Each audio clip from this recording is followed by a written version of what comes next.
오늘은 십자가의 도라는 제목으로 말씀을 나누고자 합니다. 오늘 18절 말씀을 한마디로 이야기하면 이런 거죠. 십자가의 도가 하나님의 능력이고 하나님의 지혜다라는 거예요.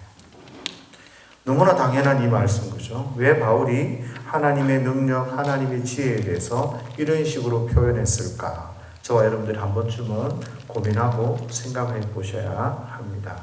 왜 십자가의 도를 하나님의 지혜라고 말씀하시는가? 구약 성경에서 한 4분의 1 정도를 차지하는 부분이요, 지혜서예요. 욥기, 시편, 잠언, 전도서, 아가서.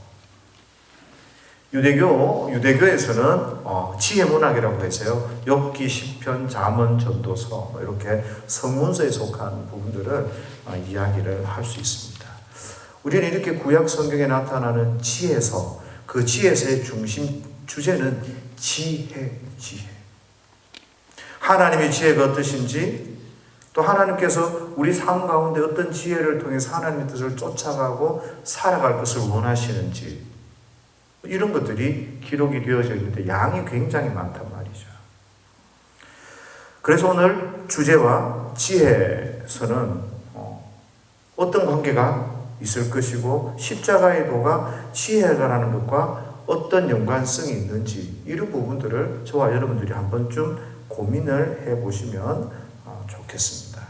왜 하나님의 지혜에 대해서 이렇게 많은 양이 있는지, 이런 것도 좀 고민을 하시면서 좀 그 말씀을 들으시면 좋을 것 같고요. 오늘 특별히 21절 말씀에 보면 하나님의 지혜에 있어서는 이 세상이 자기 지혜로 하나님을 알지 못한다 그럽니다. 하나님이 지혜를 알지 못하기 때문에 하나님께서 친히 알려주시기 위해서 이 전도에 미련한 것으로 믿는 자들을 구원하기를 기뻐하셨다라고 우리에게 말씀하시는데, 늘 헷갈리는 부분이 있어요. 뭔가 하면 전도에 미련한 것이 뭘까라는 생각이죠. 전도에 미련하는 것은, 미련한 전도의 방법이라는 것은 이 전도라는 이 방법 자체를 의미하는 것은 아닙니다. 방법론의 문제가 아니라는 거죠. 최첨단 방법, 좀 세련된 방법, 이런 것들로 전도해야 되는데 말로 전하고 하는 이런 걸로 해서 그런가? 그런 내용이 아니라, 오늘 전도에 미련한 것이라는 것은 전도의 그 내용, 십자가의 도가 미련하다라는 그런 의미를 가지고 있습니다. 오늘 21절 말씀에 보니까 이 세상이 자기 지혜로 하나님을 알지 못한다 그래요. 자기 지혜로 하나님을 알지 못하니까 누군가 가르쳐줘야 되니까 알려줘야 되는 거죠. 그런데 방법을 알려줍니까? 방법을 알려주는 게 아니에요. 하나님의 지혜에 대해서 뭘 가르쳐줘야 돼요? 내용을 가르쳐줘야 돼요. 내용을. 그래서 18절에 나타나는 것처럼 내용을 모르니까 멸망당하는 자들에게는 미련한 것이고, 또 이 미련한 것이 어떤 거예요? 들어도 하나님의 말씀을 무시하니까 그들에게는 이 십자가의 도가 미련한 것에 불과할 뿐인 거죠. 그래서 십자가의 도는 오늘 말씀을 보면 세상의 지혜로는 이해할 수 없는 아주 신비에 속한 그런 아주 지혜로운 내용입니다. 그래서 우리가 전도할 때 전도하는 방법이 중요한 그것도 있을 수 있겠죠. 그러나 정말 중요한 것은 전도의 내용이라는 거예요. 내용. 십자가의 도가 잘 전달되어져야 하는 것입니다. 제가 북한교회에 있을 때 새가족 공부할 때 한 번씩 가서 강의를 할 때가 있습니다. 그러면 장로님이나 권사님도 오시고 안수 집사님도 오시고 이렇게 여러 교회에서 옮기시는 분들이 꽤 많이 있습니다.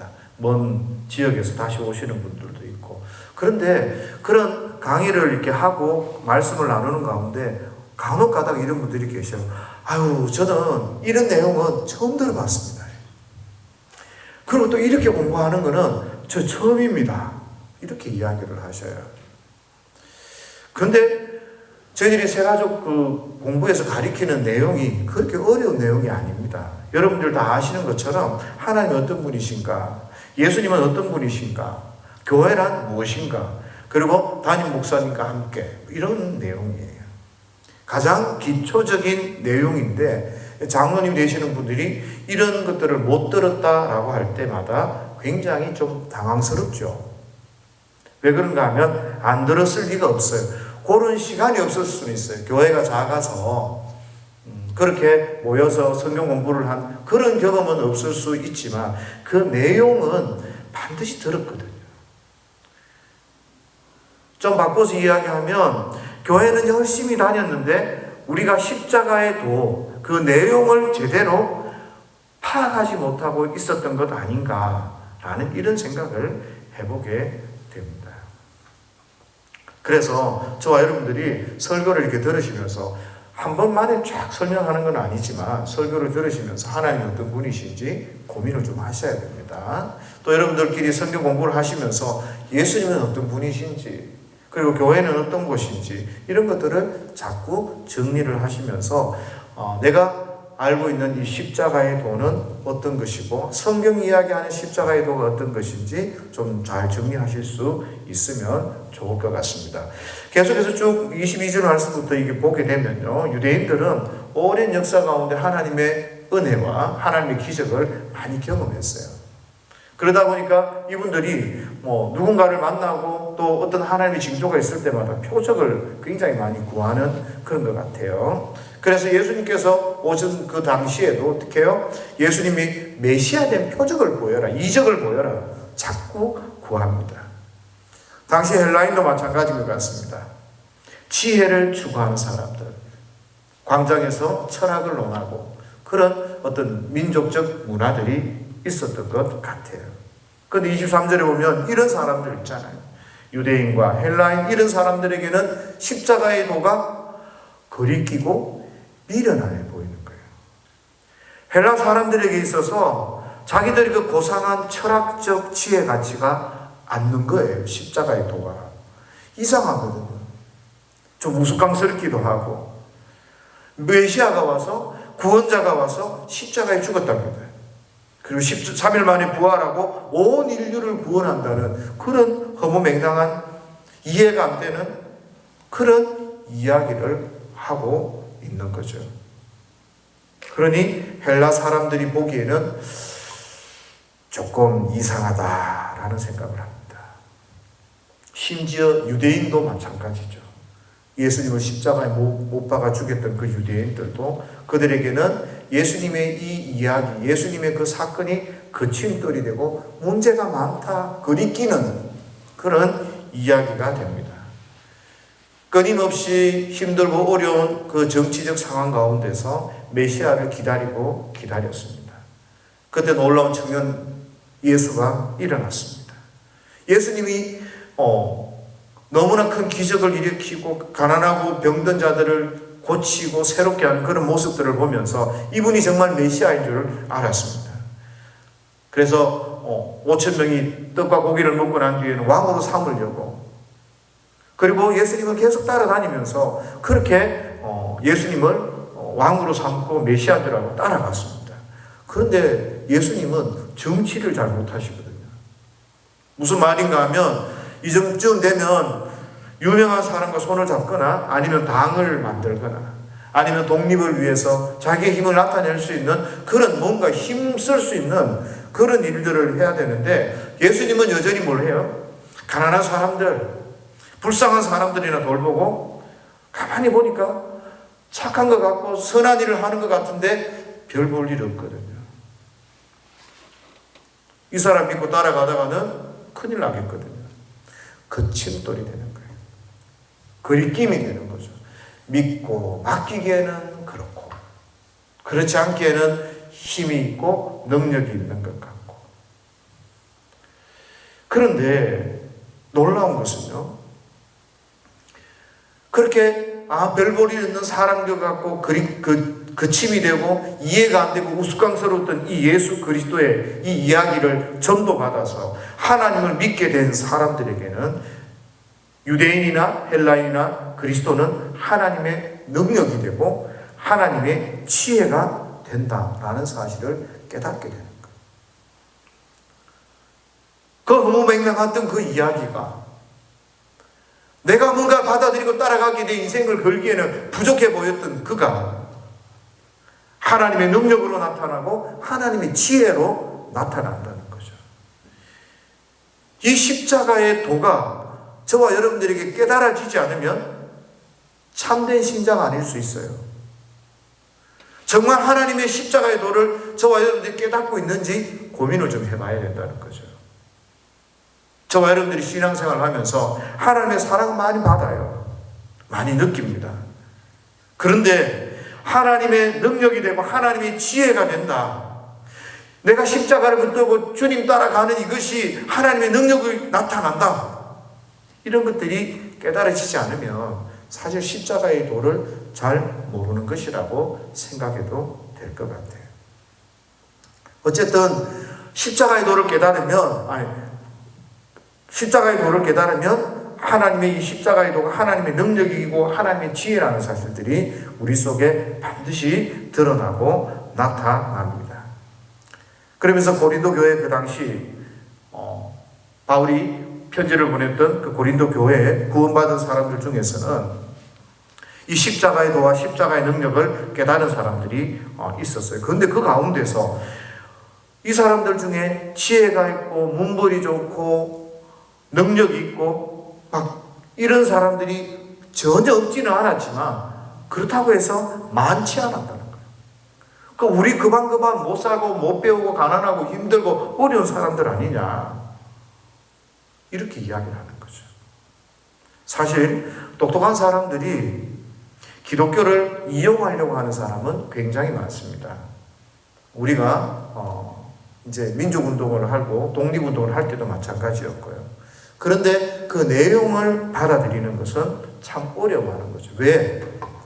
내 이성이 있고 내가 배운 게 있고 하는데 이런 것들을 받아들이기가 쉽지가 않거든요. 그런데 요즘에는 지혜 있고 능력 있고 문벌 좋은 그런 사람들이 많이 예수님을 믿고 십자가의 도를 안다고 생각합니다.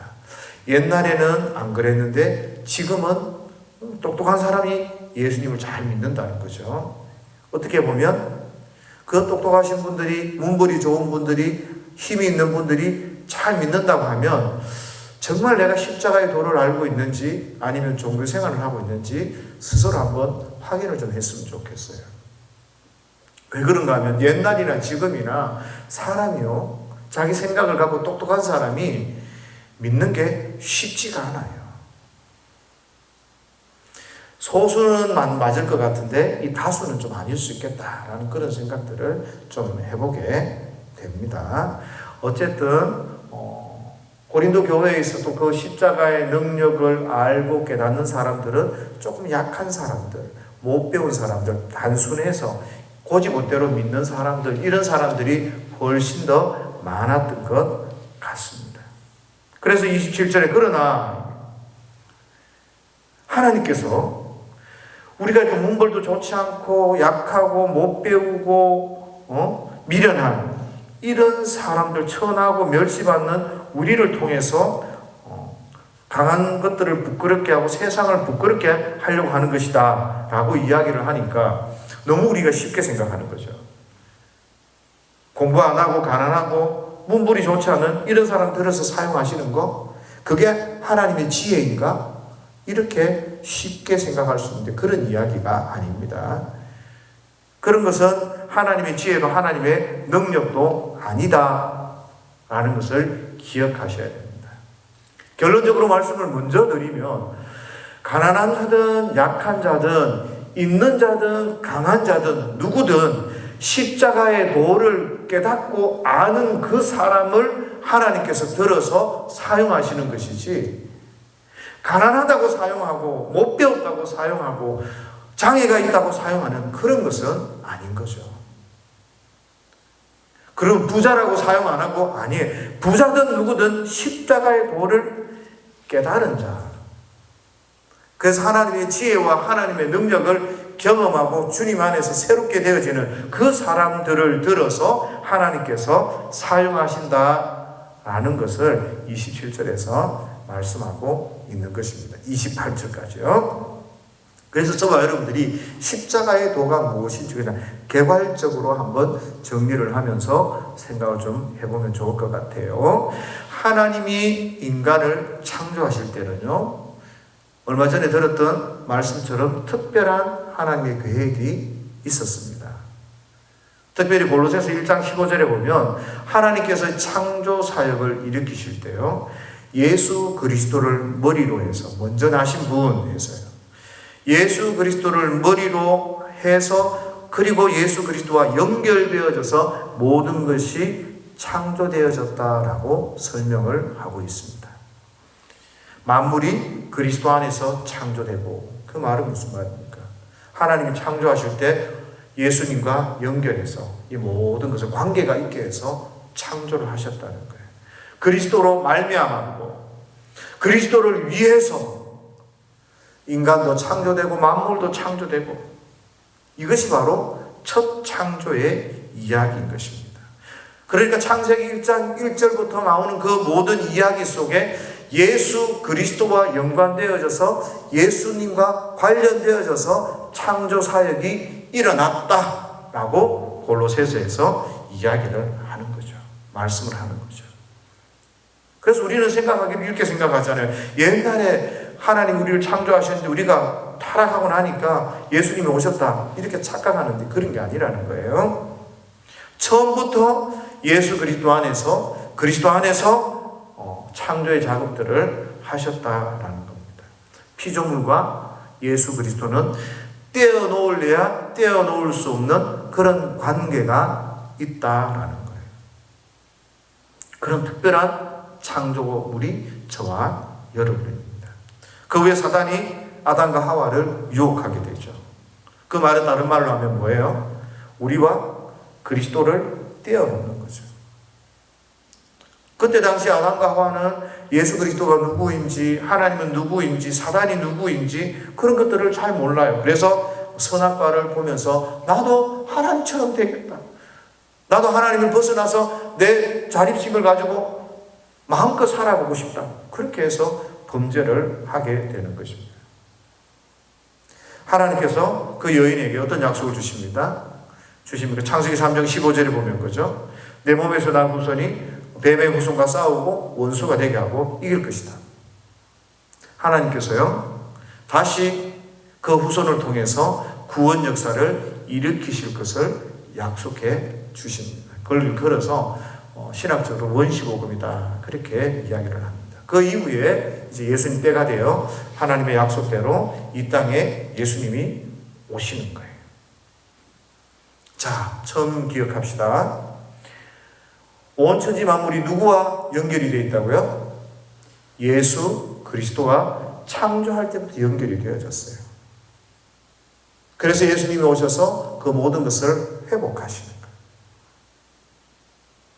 그래서 저와 여러분들은 어떻게 해야 되죠? 예수 그리스도를 우리의 왕으로 모시고 예수 그리스도와 연합해야 되고 예수 그리스도 안에서 우리가 새롭게 지어지고 태어나야 되는 거예요. 그래서 저와 여러분들은 예수 안에서 예수님과 함께 저와 여러분들이 신앙생활을 하면서 살아가야 되는 거죠. 그러면 어떻게 지어져 가고 새롭게 예수님과 연합해지는가? 성경에서 늘 그런 이야기하는 거예요. 예수님이 어떻게 하셨는지 듣고 보고 그 예수님을 본받아라. 예수님을 잘 보고 본받으라. 그런 교훈을 저와 여러분들에게 주시는 거예요. 예수님께서 이 땅에 오셨을 때 우리에게 하나님을 보여주세요. 요한복음에 보면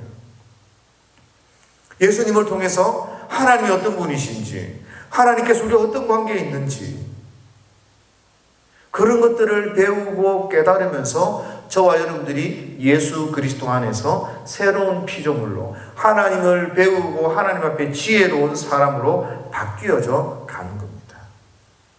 바울은 로마서 6장에서 하나님을 떠났던 그 옛사람,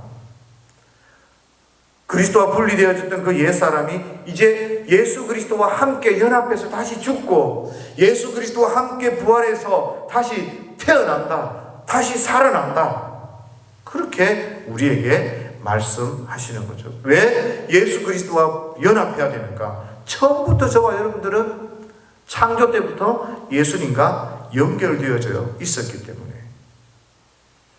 우리가 새롭게 자라나고 회복되기 위해서는 예수님과 함께 해야 하는 것입니다. 이게 바로 예수 그리스도 안에서 저와 여러분들을 구속하시고 하나님의 백성으로 삼으시는, 그리스도에게서 떨어지지 못하게 하는 그 특별한 관계에 있는 그것들을 하나님께서 이루어 가시는 그런 구원의 방법입니다. 그 말은 저와 여러분들이 이 땅 가운데서 예수 그리스도와 함께 죽어야 되고 예수 그리스도와 함께 살아야 하는 것이에요. 이게 바로 우리의 믿음 생활인 거죠. 내가 예수님을 믿는다는 거, 내가 하나님을 믿는다는 거 지식적으로 동의합니다. 저 하나님이 예수님 하나님의 아들입니다. 나도 이제 예수님을 믿으니까 나 구원받았습니다. 이렇게 긍정하는 그런 정도의 의미가 아닌 거예요. 실제적으로 전인격적으로 내가 예수 그리스도 안에 들어가서 예수님 안에서 함께 새로워지고 연결되어지고 연합해야 되는 그런 일들이 저와 여러분들 가운데 있어야 하는 겁니다. 중생이 뭡니까? 새로 다시 태어나는 거예요. 육에 속한 우리가 이제 영의 사람으로 다시 태어나는 거예요. 예수님께서 왜 육의 몸을 입고 이 땅에 오셨습니까? 바로 우리를 이 육의 몸을 영의 몸으로 새롭게 바꾸시기 위해서, 그렇게 우리가 함께 죽고 함께 살아남으로 말미암아서 육의 몸은 죽고 주님 그 영의 몸으로 새롭게 주님과 함께 살아나게 되는 그런 연합의 놀라운 은혜를 저와 여러분들이 경험해야 되는 거죠. 이런 이게 믿음의 길. 그런데 왜 예수님 하나님께서 이런 십자가의 방법, 십자가의 도를 이야기하시는가라는 거예요. 이런 이야기들을 하면 사람들이 어때요? 사람들이 하나님을 대수롭지 않게 생각하는 거죠. 만만하게 보는 거죠. 그런 이야기, 그 비슷한 이야기, 우리 민족에게도 그런 신화는 있고, 나도 그런 일들을 많이 겪어봤어.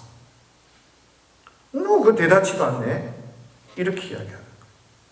그래서 로마서에 보면 뭡니까? 사람들은 양심에도 두고 자연에도 봐도 그렇고 본성에도 하나님이 살아계신 것을 알려주셨다고 하는데 하나님을 마음에 두기를 싫어하는 거예요.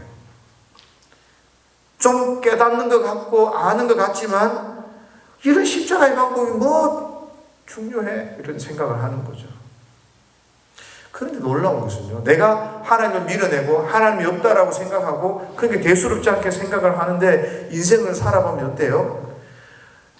신비한 영역이 있어요. 신비한 영역이.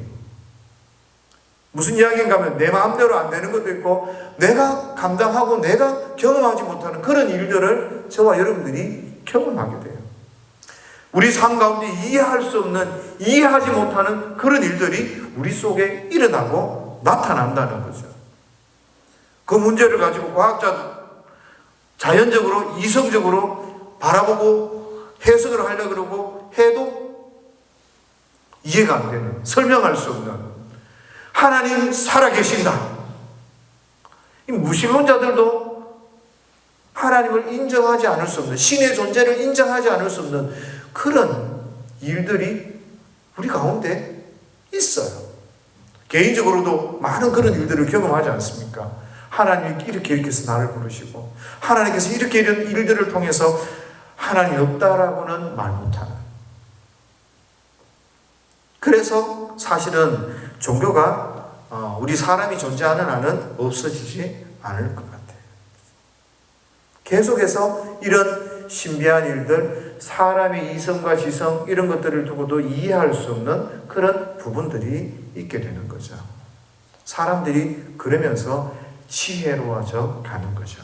문명도 지혜로워져 가지만 하나님에 대한 그런 감각도 지혜로워져 갑니다. 어떤 사람은 떠나기도 하지만 그죠? 그렇게 우리가 어떤 한 부분에 있어서 하나님의 일하심과 하나님의 역사하심, 신적인 존재들에 대한 그런 지혜를 배우고 때로는 하나님에 대해서 배우고 하나님의 계심을 깨닫고 결단해서 내가 예수 그리스도 안에 들어와서 내 중심적이고 하나님을 모르는 그런 삶을 청산하고 하나님 앞에 기꺼이 모든 것을 두 손 두 발 들고 돌아오도록 하는 그것이 바로 십자가의 도고 십자가의 방법인 거예요. 하나님께서는 사람을 인격적으로 만드셨어요. 굉장히 지혜롭게 만드셨다는 거죠. 우주를 탐구할 만큼. 그러나 여전히 부족하고 여전히 한계를 느끼는 게 사람인 거죠. 오늘날 많은 사람들이 자기의 지식을 컴퓨터에 넣어놓고 이제 내 삶은 영원하다, 영생한다 라고 이야기하려고 막 그렇게 몸부림치지만 그래도 한계가 있는 거예요. 아무리 몸부림쳐도 한계가 있는 거예요. 그런데 하나님은 그렇게 하시는 거죠. 지혜로워져라. 선악과를 따먹을 때 어떤 것들이 있는가 하면 먹고 탐스럽고 지혜롭게 할 만큼 탐스럽다 그래요. 사람들은 지혜로워져야 되는 그런 사명이랄까요? 그런 방향성이 우리에게 주어진 거죠. 과학을 공부하면서 철학을 공부하면서 많은 것들을 공부하면서 지혜로워져야 돼요. 그런데 우리 삶에 설명할 수 없는 것들이 탁 나타나는 거죠. 신비로운 것들. 그러면서 하나님을 인정하고 하나님을 배워가게 되는 것을 보게 됩니다. 솔로몬이 마치 그렇지 않나요? 자기가 해보고 싶은 것 다 합니다. 그죠? 이것도 해보고 저것도 해보고 돈도 써보고 마음껏 다 해봅니다. 그런데 뭐예요? 헛되고 헛되며 헛되고 헛되니 모든 것이 다 헛되다. 정말 내가 할 수 없는 그 인간의 한계와 그 속에서 하나님의 살아계심을 경험하게 되는 것이죠. 그래서 사람은 이렇게 지혜로워져 가야 되는데 그 지혜로워져 가면 어떤 일이 있어야 되는가 하면 하나님께 복종하고 순종하는 우리를 지으신 그 하나님 그리스도와 연결되어져서 그 하나님을 경험하고 발견해야 되는데 지혜로워지기만 해서는 곤란한 거죠.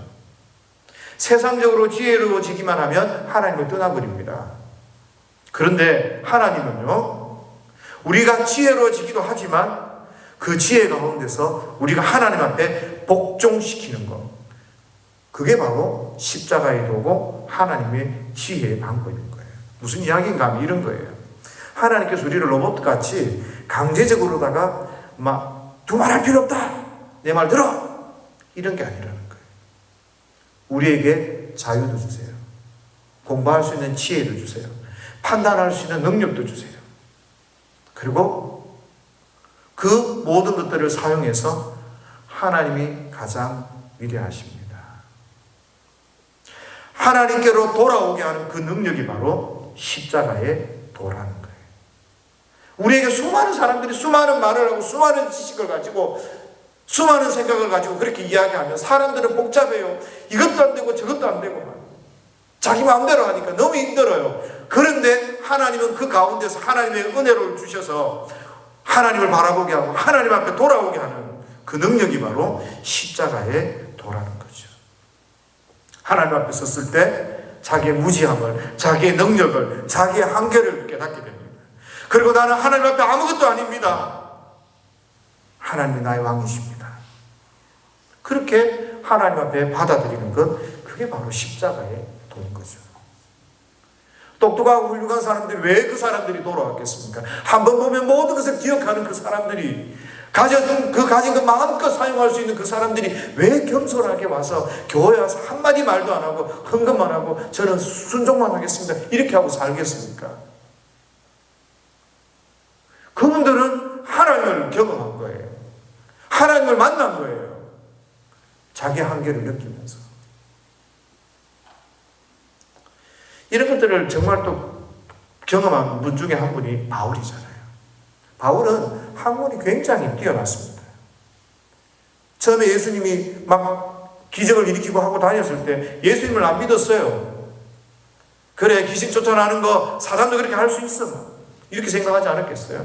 뭐 똑똑하게 하는 거 그래, 그런 문제가 있어. 그런데요, 이분이 다메섹 도상에서 예수 그리스도를 만나고 난 뒤에 사람이 변합니다. 그 갑작스러운 문제 가운데서 얼마나 많은 고민을 했겠습니까? 그리고 그가 아라비아에 가서 공부를 하고 다시 자기 자신을 돌아보고 성경을 보고 십자가의 도는 정말 하나님의 능력이고 하나님의 지혜라는 사실을 그는 깨닫습니다. 그리고 그는 매를 맞고 막 다니지만 그것에 대해서 기뻐하고 감사하고 내가 하나님 앞에 쓰임받는 이 자체가 얼마나 행복하고 귀한 일인지 그는 깨닫고 그렇게 살았어요. 그러면서 왕들 앞에 하나님을 변론할 때 3번이나 똑같은 이야기를 하는 거예요. 예수 그리스도께서 다메섹 도상에서 나를 만나주셨다고 왕 앞에서 그런 변론을 하는 거예요. 그러면서 이게 십자가의 도가 얼마나 귀하고 중요한 것인지 그는 깨닫고 자기의 삶을 하나님을 향해서 하나님 앞에서 그렇게 믿음으로 살아가는 겁니다.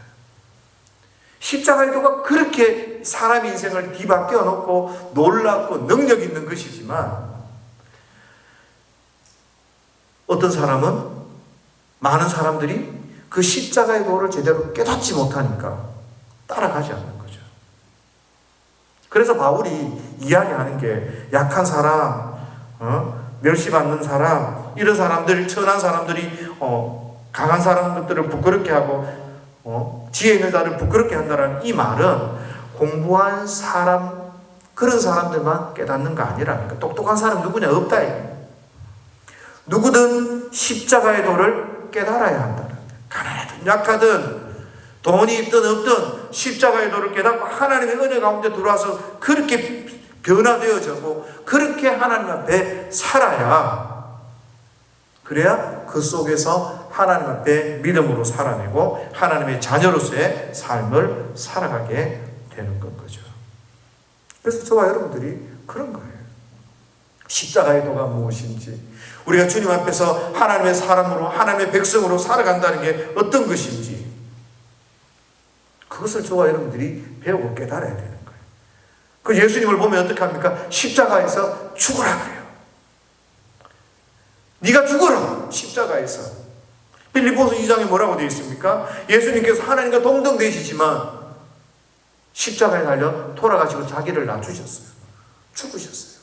그러니 하나님께서 그를 다시 높이시고 그를 만주의 만물의 주로 세우셨다고 말씀합니다.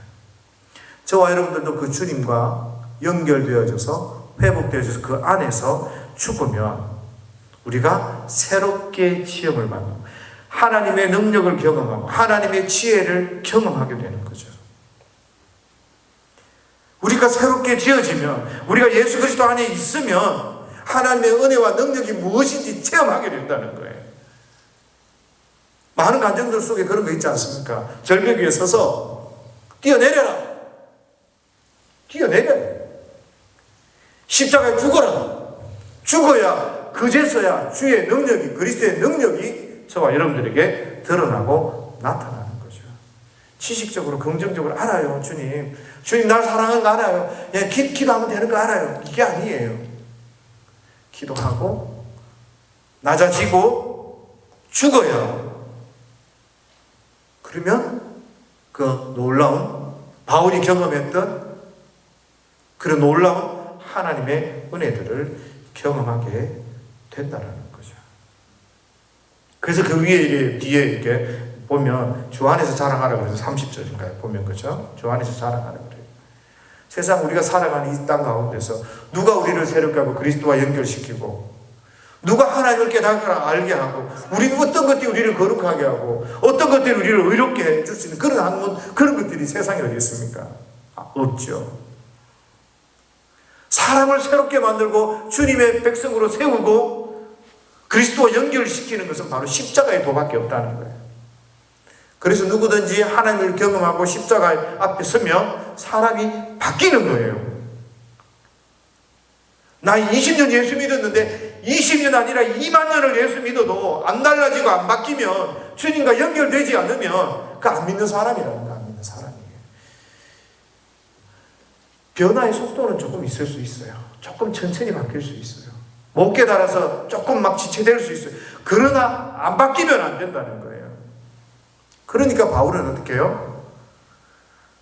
아무것도 없고 매름하고 살아도 감사하고 감옥에 가도 감사하고, 그저 이 십자가의 도 앞에서 믿음으로 하나님을 바라보며 살아가니까 내가 배웠던 그 모든 것이 분토만도 못하다.